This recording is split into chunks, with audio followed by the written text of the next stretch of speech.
Aujourd'hui, j'ai le plaisir et l'honneur de recevoir au studio M. Magdi Georges, analyste politique. Bonsoir. Bonsoir. Nous allons aujourd'hui parler de la visite et des conséquences de la visite le 7 janvier à l'occasion de la Noël. Le 6 janvier, dans la nuit du 6 janvier, oui, à l'occasion de la Noël copte orthodoxe, selon le calendrier julien, du président de la République en la cathédrale Sainte-Marc des coptes orthodoxes au Caire. Mais auparavant, et comme nous avons l'habitude de le faire, mesdames, messieurs, je vous propose une petite minute en compagnie de Chérif Boussela qui nous donnera un compte-rendu de la journée.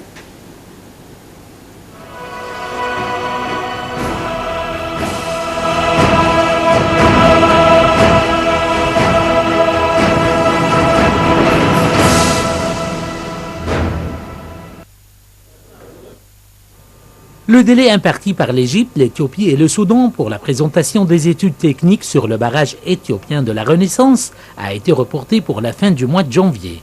Deux bureaux consultatifs internationaux devaient présenter leur rapport conjoint aux trois pays. Le ministre de l'Irrigation et des Sources hydrauliques, Houssem El Mourazi, a par ailleurs confirmé que personne ne pouvait toucher le quota de l'eau égyptien ni de penser à la redistribuer. M. Mourazi a ajouté que les négociations sont concentrées sur les accords signés avec les deux bureaux consultatifs. Le ministre de l'Irrigation a également affirmé que les études techniques concernant les dangers de la construction de ce barrage seront achevées cette année, notant que les trois pays seront obligés à respecter ces résultats. Le ministre a aussi affirmé que les principaux documents signés plus tôt par le président Abdel Fattah el-Sisi étaient très importants pour le mécanisme du travail du barrage. Ce document permettait...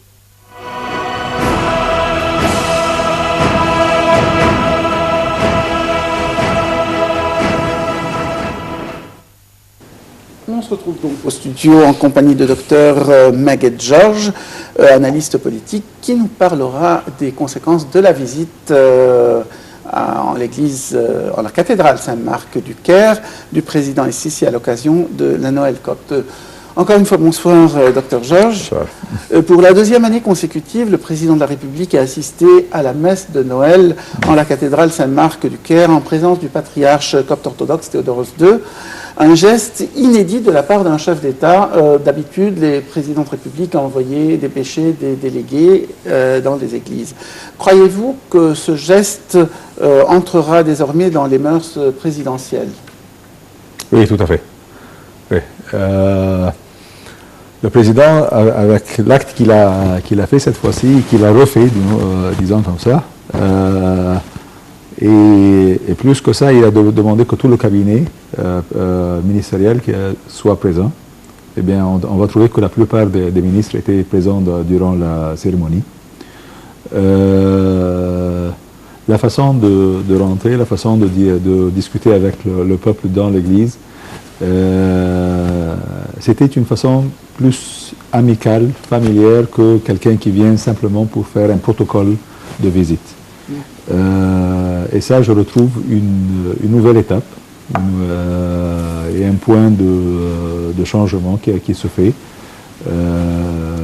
du président de la République et qui a commencé une autre étape, il a commencé une autre façon de discuter avec le peuple copte en disant « je m'excuse ». Je m'excuse que une grande part, disons à peu près 60% des églises qui ont été détruites, vous savez, les églises qui ont été détruites, on avait 66 sites, 66 places où il y avait ou bien une église et une école, une église et un centre de service au peuple chrétien. Eh bien, on avait 66 sites qui ont été détruits. Okay. Juste au lendemain de la révolution du 30 juin 2013. Voilà, c'était vers 14 août 2013.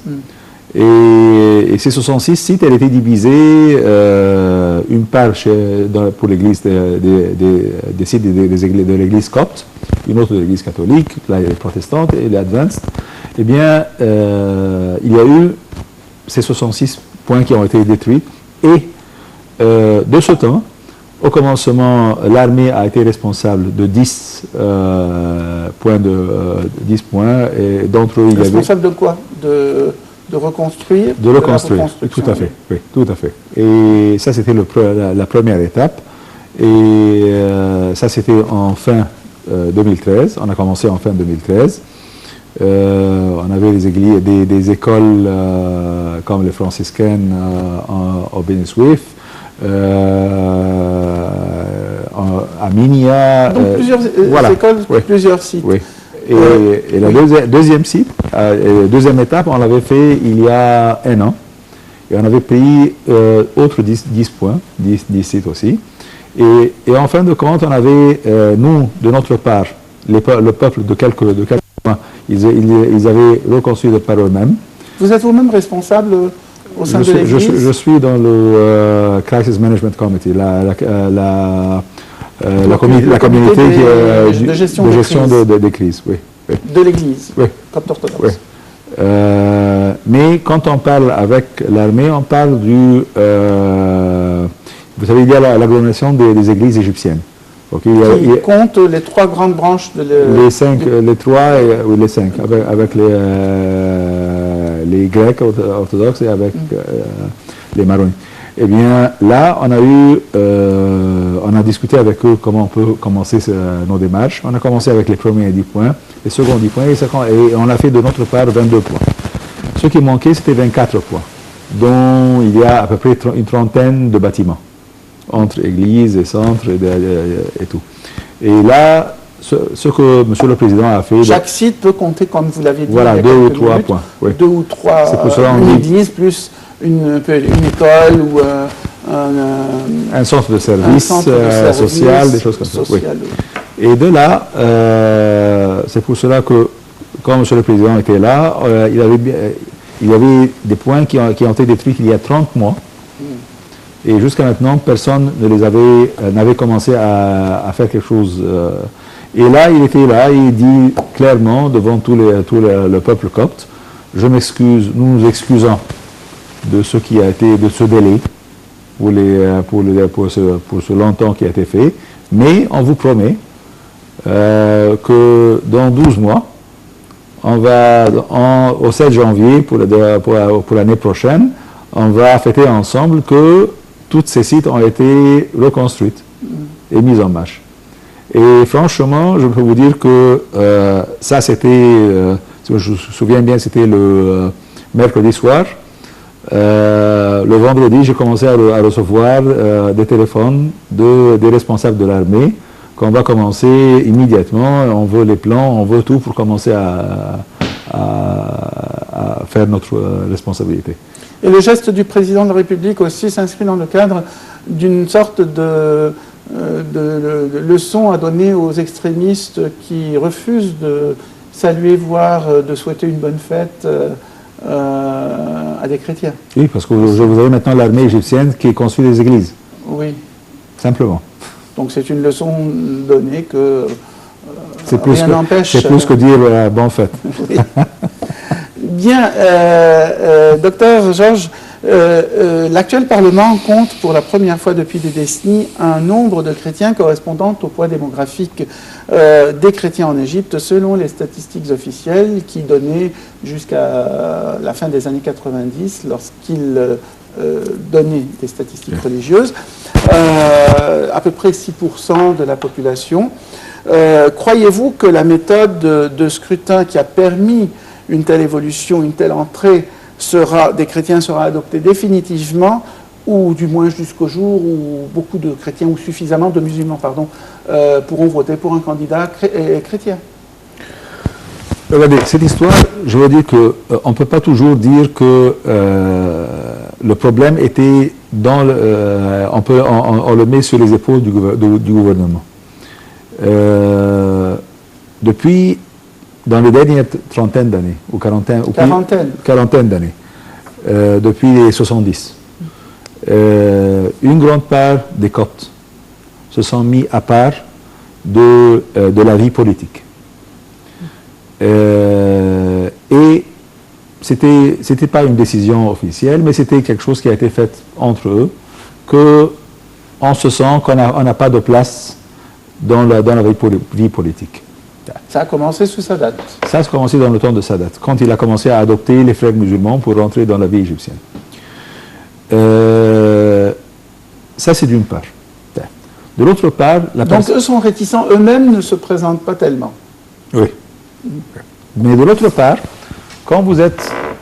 Parlons du bonhomme ou de la dame qui est dans la rue et qui trouve qu'elle n'a jamais vu un chrétien qui est responsable dans une position bien claire devant elle et qui lui fait quelque chose de positif.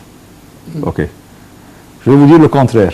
Si demain matin vous avez un problème et vous devez aller au tribunal et vous avez un cousin qui vient de finir ses études de baccalauréat de l'eau dans n'importe quelle université, est-ce que vous allez le prendre ou vous allez prendre un autre qui peut être d'une autre religion ou même d'un autre pays, mais qui comprend bien la loi et qui peut facilement vous mettre dans la bonne position dans ce tribunal?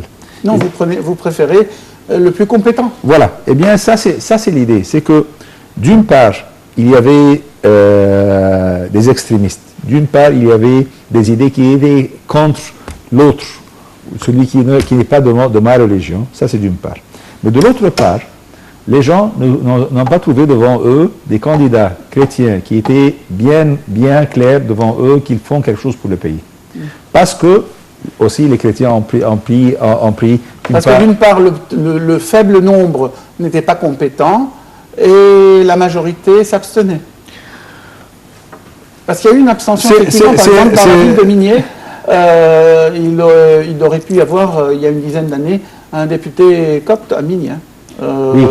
Oui, mais ça, on parle des quarantaines, des cinquantaines, ok? C'était pas même des années 60, ok? Mais maintenant, après la révolution du 25 janvier, les chrétiens, les coptes, ils sont descendus dans la rue. Ils ont commencé à avoir ou bien à sentir et à démontrer leur responsabilité comme des citoyens égyptiens. Et ça, c'est la première étape. La seconde étape, c'était qu'ils sentent de l'autre part que le gouvernement de ce pays, il les reconnaît comme partie intégrante. Voilà, voilà. Et ça, c'est la base sur laquelle on était tellement intéressés que, je vais vous dire quelque chose de bien clair. Quand on a eu ces 66 églises qui ont été attaquées, facilement, on pouvait faire une demande internationale et le monde entier pourrait nous aider afin qu'on puisse reconstruire nos églises. Et par contre, il y avait des pays qui avaient demandé de nous aider, qui ont contacté l'église égyptienne, et ils ont demandé de nous aider. Vous pouvez les citer? Des pays arabes, des pays de l'Émirat, des Koweït, des choses comme ça. Hein? Et l'église égyptienne, elle a refusé, et elle a dit, nous travaillons par l'intermédiaire de notre gouvernement, de l'armée égyptienne, vous avez quelque chose à aider, s'il vous plaît, vous le leur présentez, pas à nous. Pourquoi? Parce qu'on voudrait montrer tellement que nous sommes un pays, un peuple, et on ne veut pas commencer à se diviser. Ça, c'est d'une part. De l'autre part, nous avons passé une information au gouvernement qu'on veut clairement et directement que cette aide, cette responsabilité pour reconstruire ces églises soit faite par le gouvernement. Comme je suis un citoyen complet, ok, eh bien, il n'y a pas de différenciation entre moi et mon frère, eh bien, de là, j'ai le droit d'être à 100%, mon bâtiment, ma maison, mon église, je veux qu'elle soit bien remise en place et que ce soit par le gouvernement égyptien. Et c'est pour cela qu'on a à l'instar des musulmans et des mosquées. Voilà, voilà. Bien, la présence de 2 ministres chrétiens dans l'actuel gouvernement contre 3 dans le précédent gouvernement révèle-t-elle l'abandon éventuel de l'idée d'une discrimination positive à l'égard des minorités? Évidemment, 3 sur 30, ça fait 10%, 2 sur 30, ça fait 6%. 6%, c'est à peu près la proportion reconnue. Mais 10%, c'est plus que reconnu. Donc, ça fait un petit peu... comme c'est une minorité, on lui donne un petit peu plus, ce qui se fait un petit peu partout dans beaucoup de pays, comme aux États-Unis, au Canada, les visible minorities, etc. Souvent, les minorités sont un petit peu mieux représentées. Même en Union européenne, le Luxembourg est relativement mieux représenté que des pays comme l'Allemagne, parce que malgré ses 400 000 habitants. Ok. Premièrement, 2 ou 3 ministres, mais disons quel genre de ministres, quelles sont leurs positions. Quand on parle d'un ministre d'industrie et de commerce extérieur, qui était dans le précédent gouvernement. La précédente, ok, ça c'est quelqu'un qui a un certain poids. Quand on parle aujourd'hui de ministre de Finances, oui. C'est une des cabinets qui ont tellement un grand poids. Je ne sous-traite pas ou bien sous-estime pas les autres cabinets de ministres, mais là, on parle de cabinets où il y a... De ministères importants, de portefeuilles importants. Eh bien, si c'était simplement pour donner un symbole d'avoir 3 ou 4 ou même 5 ministres chrétiens dans quelques cabinets ministériels, dans quelques responsabilités ministérielles, eh bien, ça, c'était une idée. Mais que ce soit quelqu'un qui est tellement compétent et qu'on le met dans une certaine position qui est tellement compétente et qui est tellement grave parfois, ou dangereux s'il prend des décisions fausses pour le pays. On parle de la finance, et on parle de l'industrie, et on parle du commerce extérieur. Okay. Et ça, c'est la chose qui... En ancien temps, on avait toujours le ministre qui était responsable des Égyptiens à l'étranger, c'est un chrétien. Ok. Parfois, les ministres de l'environnement, c'est un chrétien. Ok. Mais là, on parle qu'on a besoin de quelqu'un qui est compétent et qu'on trouve que cette personne est compétente, et pour cela, on l'a mis dans cette position-là. Bien, pour terminer, puisqu'ils me le disent dans l'oreillette maintenant, c'est déjà presque la fin de l'émission, mais très vite, est-ce que vous êtes optimiste quant à l'avenir? Est-ce que les revendications de la minorité seront satisfaites lorsqu'elles peuvent l'être dans des conditions normales, ou vous pensez que c'est simplement un petit passage et on reviendra à la case départ de nouveau très vite? Premièrement, les chrétiens en Égypte, ils ne se pensent pas l'autre frère. Ils se pensent que nous sommes 2 frères avec le même père. Okay? Moi, j'ai un peu mal que je trouve que mon père, il aime mon frère plus que moi, mais jamais je vais le haïr. Donc, eh bien, je suis optimiste. Vous êtes optimiste. Les chrétiens sont descendus dans la rue et ils vont montrer très bien comment ils le sont. Merci beaucoup, Dr Maged-Georges. Vous êtes analyste politique. Vous avez aussi d'autres fonctions puisque vous êtes, vous m'avez dit, vous êtes dans le comité pour la gestion des crises de l'Église copte orthodoxe. Oui. Merci également pour toute l'équipe de ce soir qui nous a permis de vous proposer cette émission. Merci à vous, mesdames, messieurs. Je vous donne rendez-vous à la semaine prochaine, à samedi prochain, pour une nouvelle édition de ce programme. Entre-temps, je vous souhaite une excellente soirée, un excellent week-end également.